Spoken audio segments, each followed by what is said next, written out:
கடந்த 1-1.5 வாரங்களாகவே இந்த கீழடி ஆராய்ச்சியினுடைய அந்த இறுதி ஆய்வறிக்கை அதை ஏற்கிறோம் மறுக்கிறோம் அப்படிங்கிற அந்த விஷயம் வந்து பயங்கர விவாதமாக மாறி மத்திய அரசிலிருந்து ஒன்றிய அரசுலேருந்து அங்கீகாரம் கொடுங்கன்னு தமிழ்நாட்டிலேருந்து கேட்குறோம்.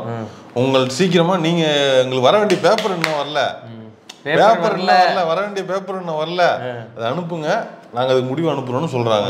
ஏற்கனவே எல்லாத்தையும் அனுப்பி வச்சு நம்ம ஆளுக்கு சொல்கிறாங்க. இல்லை பேப்பர் குறையுதுன்னு அவங்க ஆளுக்கு சொல்கிறாங்க. அதானே ஏன் குறையுது, எந்த பேப்பர் குறையுது? அது மட்டும் இல்லாமல் இன்னைக்கு நேற்று நடக்கிற பஞ்சாயத்தா? ஏன்னா இந்த 3000 கால பஞ்சாயத்து இந்த பஞ்சாயத்து ஆரம்பிக்கும் போதே நம்ம சொன்னோம், ஏற்கனவே அனுப்பப்பட்ட சாம்பிள்ஸோட எண்ணிக்கை அதிகம், இவங்க வேற மாதிரி உருட்டுறாங்க அப்படிங்கிறது.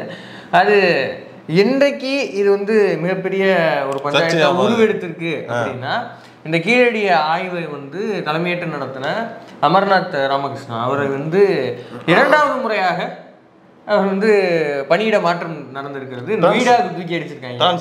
ஆமாம், ட்ரான்ஸ்ஃபர் பண்ணியிருக்காங்க. அது எதற்காக அப்படின்னா உண்மையை நான் சொல்வேன், பொய்யை சொல்ல மாட்டேன் என்று சொன்னதற்காக அவர் வந்து தூக்கி அடிக்கப்பட்டிருக்கிறார்.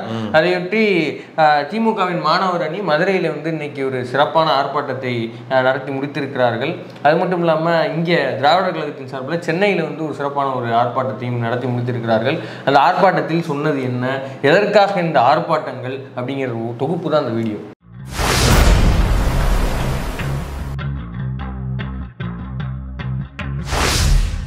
பஞ்சாயத்து என்ன, அந்த பஞ்சாயத்தினுடைய டைம் லைன் என்ன அப்படிங்கிறதெல்லாம் பார்க்கறதுக்கு முன்னாடி 2000 வருஷம் 3000 வச்ச பஞ்சாயத்து இது. அரச மரத்தாட்டியில் ஆரம்பிச்ச பஞ்சாயத்து சட்டுப்புட்டா அப்படிலாம் முடிக்க முடியாது. இதெல்லாம் ஆரம்பிக்கிறதுக்கு முன்னாடி இன்றைக்கு ஆர்ப்பாட்டத்தில் என்ன நடந்திருக்குது, யார் யார் என்னென்ன கருத்து சுருள்கள் செய்திருக்கிறார்கள். ஆமாம், மதுரையில் நடந்திருக்குது. திமுக சார்பில் ராஜீவ்காந்தி தலைமையில் நடந்திருக்குது சிறப்பான ஒரு ஆர்ப்பாட்டம். கோவந்தோடலாம் வந்து 2 பாட்டு பாடியிருக்காப்புல. அப்படியா? ஐயோ, அந்த பாட்டு செக்மெண்ட் மிஸ் பண்ணுறேன். 2 பாட்டு பாடியிருக்காப்புல, நல்லா சரியான பாட்டா இருக்குது. ஓகே, அந்த பாட்டை விரைவில் அறிவில் கண்டு கழிக்கலாம் என்று நினைக்கிறேன். தெரியல போனாங்களான்னு தெரியல.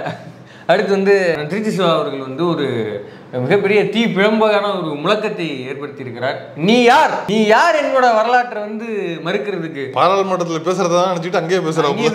உனக்கு இங்க என்ன வேலை அப்படின்னு போய் ஒன்றிய அரசு கேட்கிறாரு. அதுல அவரோட ஹை பாயிண்ட் வந்து என்ன அப்படின்னா, பார்லிமெண்ட்டை நான் பார்த்துக்கிறேன், நாடாளுமன்றத்தை நாங்க பார்த்துக்கிறோம், மக்கள் மன்றத்தை நீங்க பார்த்துங்க அப்படின்னு திமுகவின் மாணவரினரை நோக்கி ஒரு பஞ்சு கொடுத்து ஒரு கட்டளை இட்டு இருக்கிறார். நீ மக்களை டீல் பண்ணிக்க, அங்க நான் பாத்துக்கிறேன் அப்படின்னு. இதெல்லாம் அண்டை கொடுத்து எங்கேயும் போக முடியாம நான் லாக் பண்ணிடுறேன் அவனை, நீ மக்களிடம் போய் பிரச்சாரம் பண்ணு அப்படின்னு. உச்சபட்சமா நீ மட்டும் இந்த கீழடி ஆய்வறிக்கையை அக்செப்ட் பண்ணல, இந்த அரசை நான் ஸ்தம்பித்து வைக்கிறேன் பார் அப்படின்னு. ஏன்னா ஏற்கனவே இந்த NEP விவகாரத்துல டெல்லிக்கே போய் திமுக மாணவர்கள் வந்து அங்க ஒரு கண்டன ஆர்ப்பாட்டம் நடத்திட்டு வந்தது. அதெல்லாம் கண்ணு முன்னாடி வரும். அதாவது இவங்களோட ஸ்ட்ராட்டஜியா ட்ராஜடியா? இவங்களோட ஸ்ட்ராட்டஜி அதான் தம்பி. அதாவது நம்மள்ட்ட கொடுக்காத மாதிரி நம்மள்ட்ட பாலா காட்டுவாங்க. கொஞ்சமா நெருக்கி அப்படின்னு வச்சுக்க, நாங்க தான் முடிவு வேணும், நீ உங்களுக்கு விருப்பம் இல்லைன்னா நாங்கள் வேணாம்னு சொல்றோம், உங்களுக்கு அதானே வேணும் அப்படின்னு கொடுத்துட்டு பாத்தீங்களா நம்ம தமிழர்களுக்காக நான் செய்தோம் பாத்தீங்களா அப்படின்னு ஒரு அஜெண்டா செட் பண்றது தான் இந்த வேலையை பாக்குறாங்களோன்னு நான் சந்தேகப்படுறேன். கீழடியினுடைய அறிவிப்பை நீங்கள் அந்த அறிக்கையை ஏற்றுக்கொள்ளாவிட்டால் இந்த ஆட்சியை ஸ்தம்பிக்க செய்வோம் என்று திராவிட முன்னேற்ற கழகம் மட்டுமல்ல, அங்கு இருக்கிற உணர்வு கொண்ட அவ்வளவு பேரையும் நாங்கள் கிளர்ந்தெழ செய்வோம். அந்த உறுதியை நான் தருகிறேன். நாடாளுமன்றத்தை நாங்கள் பார்த்துக் கொள்கிறோம். இந்த நாட்டில் இருக்கிற மக்களிடம் சென்று செல்வதை நீங்கள் பார்த்துக் கொள்ளுங்கள். வெற்றி என்றும் நம் கையில் தான். இதுதான் வந்து அந்த தீ பிழம்பான முழக்கம். இப்போ இதில் அவர் பல மேட்டர் வந்து அதில் பல டேட்டாக்களை வந்து டச் பண்ணிட்டு வர்றாரு. அதுவும் இல்லாமல் கீழடி அருங்காட்சியகத்தை போய் விசிட் வேற போட்டு வந்திருக்கிறாரு. 17,000 பொருள் கிடைச்சாமா? 17,914 பொருட்கள் கிடைச்சிருக்குதான். அதில் ஒரு நூலுகண்டு கூட இல்லையா? அது மட்டும்தான் இல்லைங்க. நூலுகண்டு இல்லையா? நூலு இல்லை, தர்பபை இல்லை, அதுதான் நூலு, தர்பபை, நெய், அப்புறம் பச்சரிசிலாம் இல்லையா? என்னங்க எதுவுமே இல்ல. பச்சரிசி அதெல்லாம் இல்லையா? எதுவுமே இல்லை. அதுல வந்து மெயினா இருந்த விஷயம்லாம் என்ன அப்படின்னா, இந்த திமிழ் கொண்ட காளைகள், அதோட எலும்பு கூடுகள் இருக்கிறது, மான் போன்ற விஷயங்கள் இது பண்றது. குறிப்பா சொல்லணும் அப்படின்னா கழிவறை, அது மட்டும் இல்லாமல் இந்த கழிவுநீர் போன்ற அந்த வடிகால் போன்ற வசதிகள்னு பெர்ஃபெக்ட் ஒரு சிவிலைசேஷனாக அங்கே இருந்திருக்குது அப்படிங்கிறதெல்லாம். இப்போ இதெல்லாம் பார்த்தா அப்புறம் அவனுக்கு கோவம் வருமா இல்லையா? என்ன அது எல்லாமே பர்ஃபெக்டாக இருக்குது, அப்புறம் இதை போய் நான் எப்படி நான் அக்செப்ட் பண்ணுறது அப்படின்னு அதனால மறுக்கிறாங்க, அவங்க சும்மா மறுக்கிறாங்க. இது மட்டும் கிடையாது, இங்கே சென்னையில் வந்து திராவிடர் கழகம் சார்பாக நடத்தப்பட்ட கண்டன ஆர்ப்பாட்டம், அதில் வந்து தலைவர் கலந்துக்கிட்டு அவர் வந்து ஒரு தீப்பழமான அவர் ஸ்டைலில் வழக்கம் போல் ஒரு வரலாற்று வகுப்பையும் எடுத்து முடித்திருக்கிறார். அதில் தலைவர் வந்து அவர் நசுக்கி முடிச்சிட்டாப்புல. அவன் வந்து ஏற்க மாட்டான். ஏன் ஏற்க மாட்டான்னா, இது வரைக்கும் இந்தியாவில் ஆரிய நாகரிகம்னு சொல்லப்படுற அந்த நாகரிகம் தான் ரொம்ப பழசு, அதுதான் வசதி, அதுதான் எல்லாத்துலேயும் ஃபஸ்ட்டு அப்படின்னு சொல்லிக்கிட்டு இருக்காங்க. இப்போ வரைக்கும் அதுதான் இருக்குது. இப்போ இந்த கீழடியோட ஆய்வறிக்கைகள் எல்லாமே அதை வந்து பொய் வைக்கிற வகமாக அதுக்கு முன்னாடியே கிமு 6ஆம் நூற்றாண்டு, அது இவங்க இப்போ வச்சிருக்கிறத விட 600 வருஷம் 600 வருஷத்துக்கு முன்னாடியே வந்து இருக்குது அப்படின்னு அந்த ஆய்வறிக்கைகள் சொல்றதுனால அது அவனுக்கு கொஞ்சம் குறையுமா இல்லையா? அது மட்டும் இல்ல, இதுக்கு 5000 வருஷம் முன்னாடியே இரும்பின் காலம்னு சொல்றாங்க. கீழடிக்கு முன்னாடியே இரும்பின் காலம், இரும்பை பயன்படுத்தி இருக்கிறோம், இரும்பு பயன்படுத்தி வாழ்ந்துருக்கோம்னு சொல்றது இன்னும் பகீரன் இருக்கு அவங்களுக்கு. அதாவது இந்தியாவில் வந்து என்ன சொல்ற, இந்தியர்கள் ஒன்னும் சொல்றீங்க, கீழடி ஆராய்ச்சி 3000ங்கிறாங்க, இரும்பின் காலம் 5000 காலம், 5500 வருடங்களுக்கு முன்னாடி இங்க இரும்பை பயன்படுத்தி இருக்கிறோம் அப்படிங்கறத இப்ப சமீபத்தில் முதல்வர் வந்து அறிவிச்சார். நான் உங்களுக்கு ஒரு சர்ப்ரைஸ் கொடுக்க போறேன் அப்படின்னு ட்வீட் போட்டார். அடுத்த நாள் வந்து டக்குன்னு ஆய்வறிக்கை ரிலீஸ் பண்ணி விட்டாரு. இரும்பின் காலம், தமிழர்கள் காலம் அப்படின்னு இருக்குது. இப்ப இதெல்லாம் அவங்களுக்கு வந்து கொஞ்சம் குறையுமா இல்லையா? இது எப்படி NCERT சிலபஸ்லாம் ஏத்துறது? அப்ப கண்டுபிடிச்சிட மாட்டானா? அப்ப ஆரிய வண்டேரிங்கிறது தெரிஞ்சு போயிடும். அப்ப இவன் தான் இவ்வளவு சாதி அழுக்குகளையும் நம்ம மேல செலுத்தினாங்கிறது தெரிஞ்சு போயிடும். அப்புறம் நான் எப்படி கலவர அரசியல் பண்றது? அப்புறம் அவன் அரசியல அவனோட அடிப்படையே ஆட்டங்கான்ற விஷயங்களை அவன் எப்படி ஏத்துக்குவான்? அதுதான் தலைவர் வந்து சொல்றாரு, அவன் கண்டிப்பா ஏத்துக்க மாட்டான். ஏன்னா பூரா பொய்ன்னு தெரிஞ்சு போயிடும், அதனால அவன் ஏத்துக்க மாட்டான். இது மட்டும் கிடையாது, இந்த ஆய்வறிக்கைகள் ஏதோ தமிழ்நாடு அரசோ திமுகவோ இல்லை வந்து விசிகாவோ சொல்றது இல்லை. இது வந்து உலக அளவில் இந்த மாதிரியான ஆய்வறிக்கைகளை இந்த ஆய்வு நிறுவனம் தான் பண்ணணும் அப்படின்னு புரோட்டோகால்ஸ் இருக்குது, அதுக்குன்னு ஒரு ஸ்டாண்டர்டைசேஷன் இருக்குது. அந்த மாதிரியான ஆய்வகங்களில் கொடுக்கப்பட்டு அந்த ஆய்வகங்கள் வந்து ஆமாம் இது வந்து கிமு 6ஆம் நூற்றாண்டு தான் அப்படின்னு உறுதிப்படுத்தி இருக்குது. அது ட்ரம்ப் சொன்னா நீங்க போற நிப்பாட்டுறீங்க, அதே ட்ரம்ப் ஊர்ல இருந்து தான் சொல்றாங்க. இதையும் இதை மட்டும் ஏன் நம்ப மாட்டீங்க? ஏன் நம்ப மாட்டேங்கல? நியாயமான விஷயம் தானே. இப்போ அவர் தலைவர் வந்து ஒருபடி மேலே போய் ஒரு செக்கையும் வச்சு விட்டாப்புல. இந்த கார்பன் டேட்டிங் அப்படின்னு சொல்லுவாங்க, கரிம சோதனை. இந்த இதெல்லாம் ஏன் அவர் சொல்றாரு தெரியுமா? இவரு தடவியல் நிபுணர், அதனால அவரு டிபார்ட்மெண்ட், அதனால கொஞ்சம் இன்ட்ரெஸ்ட் எடுத்து பேசுறாரு. அது கார்பன் டேட்டிங்னு சொல்லுவாங்க. இது இந்த ஹிஸ்ட்ரி சேனல், டிஸ்கவரி சேனல்லாம் பார்த்தோம்னா தெரியும். இந்த டக்குன்னு இந்த டைனோசரோட எலும்புகள் கிடைத்திருக்கிறது, அதை நாங்கள் இப்போ கார்பன் பரிசோதனை பண்ண போகிறோம் அப்படின்னு பேசிகிட்டு இருப்பாங்க. அதை வந்து அந்த கரிமங்களை எடுத்து அதை விட்டு சோதனை. நம்மள்ட்ட இப்போலாம் நீ எக்ஸ்பிளனேஷன் கொடுக்க தேவையில்லை, அதெல்லாம் பார்த்துட்டு இருப்பாங்க. அதெல்லாம் ஓகே. இப்படி அந்த கார்பன் டேட்டிங் அந்த ஆய்வு மூலமாக தான் இது துல்லியமாக இத்தனை வருஷங்க, இதுக்கு இத்தனை வயசுங்க அப்படிங்கிறது உறுதிப்படுத்துவாங்க. அந்த கார்பன் டேட்டிங் ஆய்வகங்களை தமிழ்நாடு அரசு கட்டுங்க.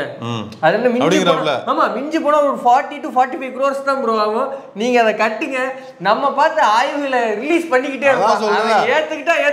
ஏத்துக்காட்டி போகலாம். கஜேந்திர சிங் ஷெகாவத் என்பவர் கலாச்சாரத்துறையின் அமைச்சர். அவர் ஒரு தீவிரமான RSS காரர், இன்னும் சொல்ல போனால் ஒரு வடிகட்டிய RSS தொண்டர், கலப்படமில்லாத ஒரு நபர். அவரிடத்தில் ஏதாவது பரிந்துரைக்கு போனால் வெளிப்படையாகவே நீங்கள் இங்கே அரசை கடுமையாக விமர்சிக்கிறீர்கள், அப்புறம் என்ன பரிந்துரைக்கு வந்திருக்கிறீர்கள் என்று கேட்கக்கூடிய அளவுக்கு RSS சிந்தனையாளர் அவர்.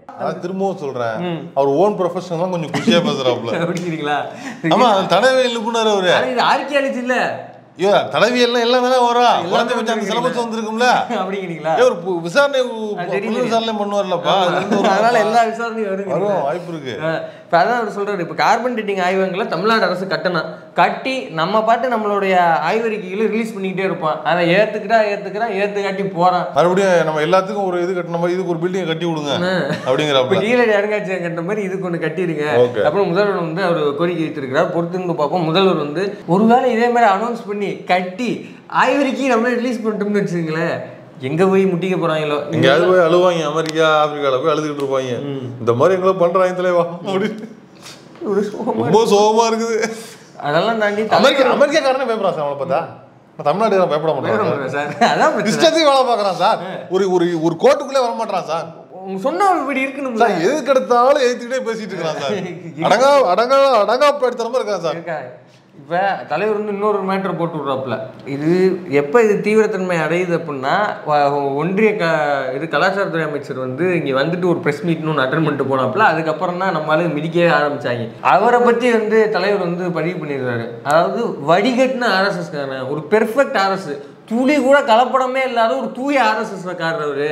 இப்போ மக்களவையில் இருக்கிற எம்பிக்கள் எல்லாம் மக்கள் பிரதிநிதிகள். இப்போ அவங்க போய் ஏதோ ஒரு மக்கள் கோரிக்கைக்காக போய் அவரை மீட் பண்ணணும்னு வச்சுங்களேன், நீங்கள் தான் எங்கள் அரசு விமர்சிக்கிறீங்கல்ல, நீங்கள் எங்கள் அரசு விமர்சிக்கிறீங்களா, அப்புறம் எதுக்கு கோரிக்கை அந்த மாதிரி பேசுறவரு? ஆமா, அப்புறம் எதுக்கு கோரிக்கை எங்கள்கிட்ட? Pure RSS, pure politician. எவ்வளவு மக்கட்டே இருக்கிறாரு பாருங்க. ஒரு அமைச்சர்னா எதிர்கட்சிக்காரன் இருந்தாலும் அது இல்ல, எவ்வளவு ஆர்எஸ்எஸ் இருக்காரு பாருங்க. அப்படி சொல்லுங்க, ரெண்டும் ஒண்ணுதாங்கிறீங்களா? எவ்வளவு ஆர்எஸ்எஸ் இருக்காரு, எவ்வளவு ஆர்எஸ்எஸ் இருக்காரு பாருங்க.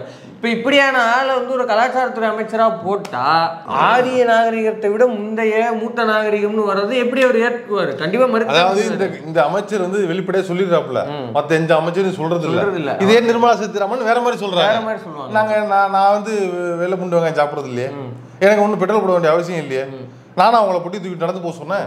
இப்படிலாம் பேசுறது அதனோட வெளிப்பாடு தான். அவர் டைரக்டா பேசுறாப்புல, இவங்க டைரக்டா பேசுறது இல்ல. இப்ப இதுல இந்த டைம் லைனுக்கு வந்துடும். இந்த பிரச்சனை ஆல்ரெடி கீழடி அப்படிங்கிறது என்ன பஞ்சாயத்து என்னன்னா 2013 வாக்குல வைகை கரையை வந்து ஆற்றங்கரையை வந்து கலாய்வு செஞ்சு கிட்டத்தட்ட ஒரு 293 இடங்களை வந்து நோட் பண்றாங்க. இந்த இடத்துலலாம் வந்து அகலாய்வு செய்ய வேண்டியதுங்க, இதெல்லாம் முக்கியமான ஸ்பாட் அப்படின்னு. அப்படி செலக்ட் பண்ணதுல கீழடி பகுதி வந்து ஒரு குடியிருப்பு பகுதியாக இருந்திருக்குது. அப்போ அங்கன்னு நிறைய கிடைக்குங்கிற அடிப்படையில் தான் அங்கே ஆரம்பிக்கிறாங்க. ஆரம்பித்தா ஒரு முதல் 3 கட்டங்களை மட்டும்தான் ஒன்றிய அரசு வந்து செலவு பண்ணி நடத்துது. அதுக்கப்புறம் அம்போன்னு விட்டு போயிடுறாங்க. அதுக்கப்புறம் ஒரு 7 கட்டம் வந்து அகழ்வாராய்ச்சிகளை வந்து நடத்துனது தமிழ்நாடு அரசினுடைய தொல்லியல் துறை தான் நடத்துச்சு. இட் மீன்ஸ் ஐயா இவரு எடப்பாடி பழனிசாமி நடத்துவாரு.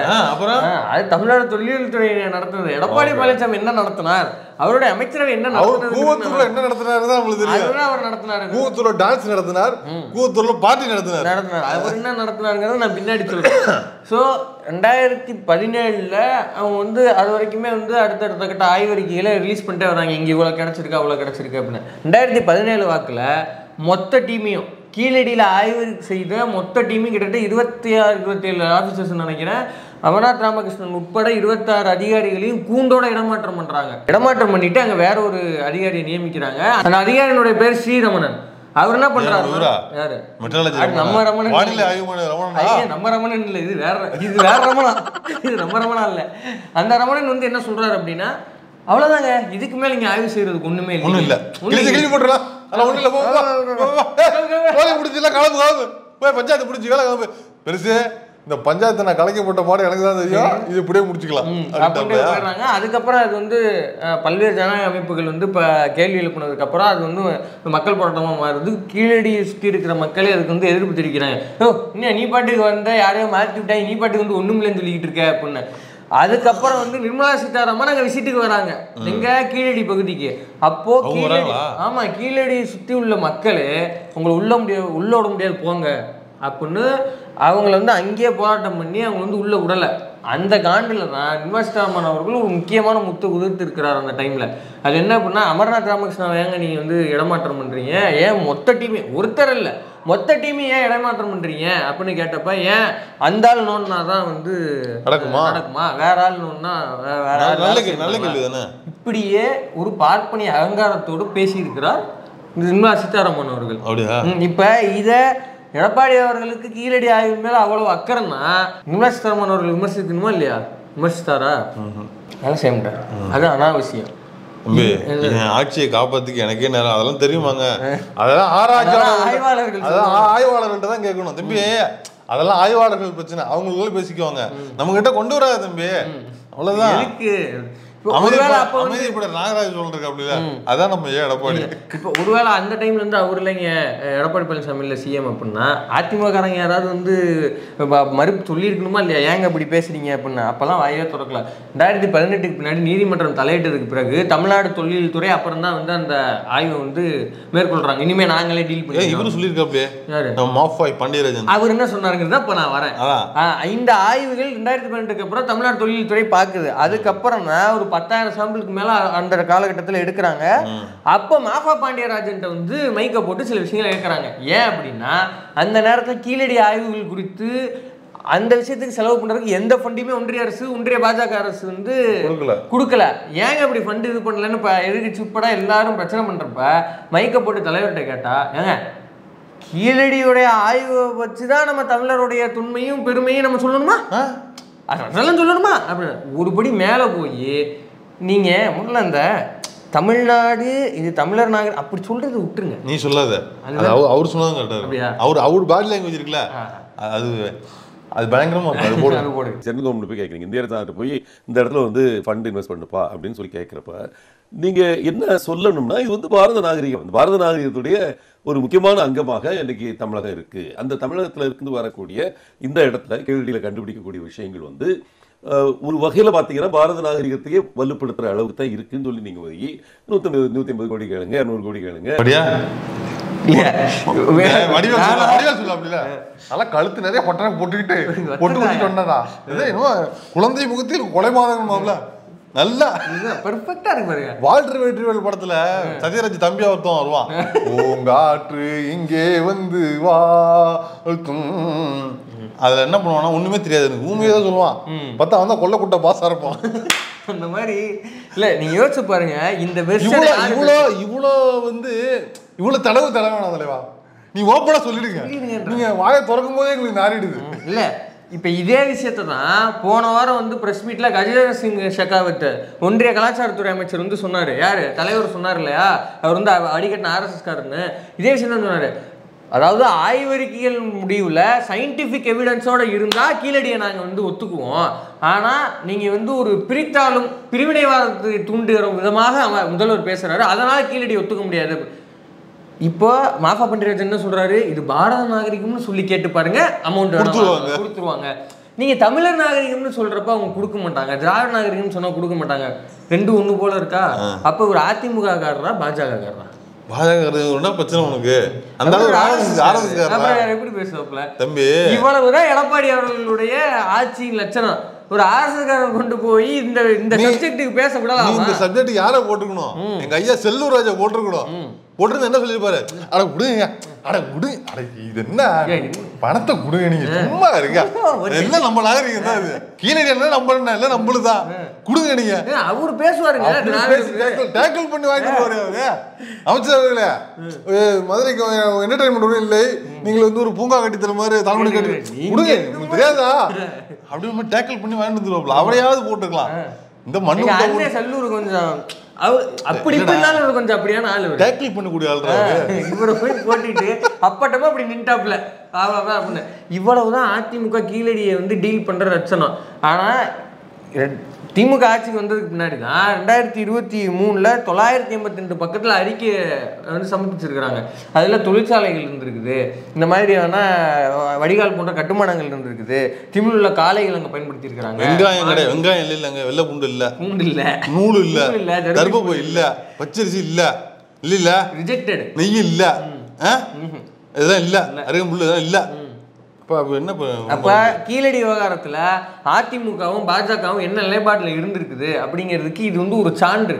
அந்த டைம்ல இவங்க என்ன டீல் பண்ணிருக்காங்க. ஏன்னா இன்னைக்கு வந்து ரத்தத்தின் ரத்தங்கள்லாம் ட்விட்டர்லயும் சோசியல் மீடியாலையும் உருண்டு கிடக்குறாங்க.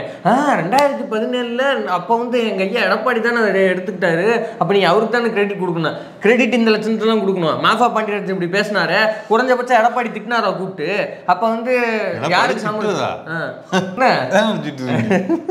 மாப்பா பாண்டியராஜன் எடப்பாடி மாப்பா.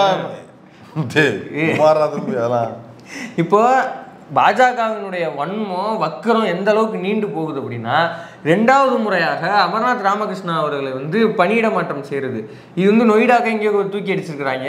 இப்போ இந்த கீழடி ஆய்வறிக்கை இருக்கு இல்லையா, அந்த கீழடி ஆய்வறிக்கையில் திருத்தம் வேணும் அப்படின்னு கேட்ட வந்து அதிகாரி வந்து HA நாயக் அப்படிங்கிறவர், ஓகேங்களா? அவர் தான் வந்து இதை வந்து அக்செப்ட் பண்ண முடியாது, இதில் சில திருத்தங்கள் கொண்டு வாங்கன்னு உறுதியாக அமர்நாத் ராமகிருஷ்ணன் அவர்கள் வந்து என்ன சொல்றாருன்னா, இல்லை என்னால திருத்தம் பண்ண முடியாது, இதுதான் அங்க இருந்தது, இதைத்தான் நாங்கள் பேப்பர் சரியில்லை இந்த இடத்துல தான் சொல்றாங்களா அவங்க.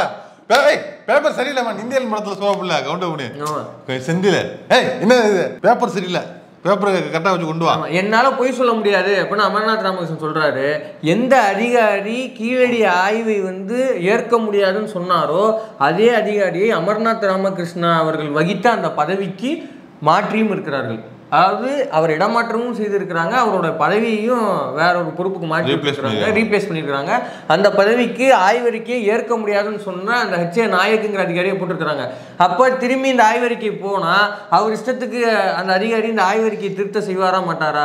ஏற்கனவே NCERT சிலபஸ்லையும் மற்ற பாடத்திட்டங்கள்லையும் வரலாற்றை எவ்வளவு கேவலமாக பாஜக மாற்றுது அப்படிங்கிறதுக்கு நம்மள்ட்ட ஆதாரங்கள் வந்து நம்ம பார்த்துட்டு இருக்கிறோம். நம்மளே பல வீடியோக்களை கோட் பண்ணி பேசியிருக்கிறோம். அப்படி இருக்கும்பொழுது தமிழர்கள் மீது எவ்வளவு வக்கரமாக வன்மமாக இந்த ஒன்றிய அரசு செயல்படுது அப்படிங்கிறதுக்கு இது வந்து ஒரு சான்று. இப்போ எதிர்கட்சி தலைவராக ஐயா எடப்பாடி என்ன தெரியுமா தோசை சுட்டுட்டு இருக்கிறாரு? கிருஷ்ணகிரியில் நாளை மறுநாள் வந்து மா விவசாயிகளின் கோரிக்கையை வந்து நிறைவேற்றணும்னு சொல்லி அதை வலியுறுத்தி ஆர்ப்பாட்டம் நடத்த போறாராம். கீழடியை பற்றி ஒரு வார்த்தை பேசல. கீழடியை வந்து இவ்வளவு தூரம் வந்து ஒடுக்குமுறைக்கு உள்ளாகுது, இதை பற்றிலாம் ஒரு வார்த்தை பேசல. இப்போ நீங்கள் என்ன பேசியிருக்கணும்? ஏப்பா தமிழ்நாடு அரசு நீங்கள் ஏதாவது இதில் ஸ்டாண்ட் எடுத்தீங்களா?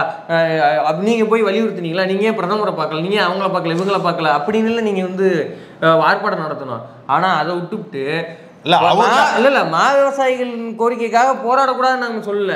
இன்னைக்கு தேவையாது. ஏன் அதை வந்து இப்ப நாளை மறுநாள் நீங்க போய் போராடுறீங்கல்ல, நாளைக்கு ஒரு தேதியை குறிப்பிடுங்க. இன்னைக்கு சாயங்காலம் சரி மா விவசாயிகளுக்கான போராட்டத்தை முடிச்சுட்டு அதுக்கு அடுத்த நாள் கூட அறிவிங்களேன். ஆனா கீழடியை பத்தி ஒரு உங்கள்ட்ட அறிஞர்கள், தமிழ் அறிஞர்கள் இருப்பாங்களே, இந்த வைகை செல்வன், ஜெயக்குமார், மாஃபா எல்லாம் இருப்பாங்களே, ஆமா அவங்க ஏன் இப்ப பேசவே விடுறது இல்லை? அவங்களெல்லாம் விட்டு இந்த அறிக்கை கொடுக்க சொல்லலாம்ல. அவங்களாம் அறிஞர்கள் தானே. ஏன்னா எனக்கு தெரிஞ்சு ஒரு வைகை செல்வன் அவர்களுக்குலாம் கொஞ்சம் விஷயம் தெரியும். அவரே அப்படியே நினைச்சிட்டு இருக்கல, இல்ல அவரே அப்படி நினைச்சிட்டு இருக்கல இல்லையா? இல்ல அவ்வளவு அறிவு இருந்தா அவரே சரி ரைட் அதிமுக அப்படி இடம் போட்டுறாரு. ஓகே இடம் போட்டுறாரு அப்படி தவறு சீனியர் வேணுங்கிறது. சரி அப்படியே வந்து அடிக்க விடலாம்ல. சரி இவர் விட்டு சொல்லுங்க.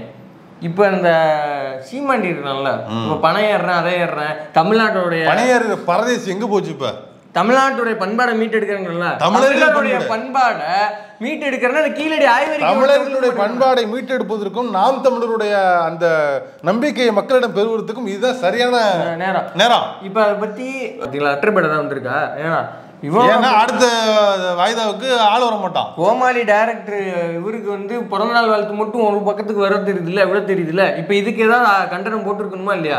குறைஞ்சபட்சம் சரி உங்க கட்சி வீரத்தமிழ் முன்னணி இருக்குல்ல, அட்லீஸ்ட் அதையாவது அனுப்பி ஒரு அனாவசியம் மாணவர் அணி, இளைஞர் அணி நல்லா கவனிச்சுங்க.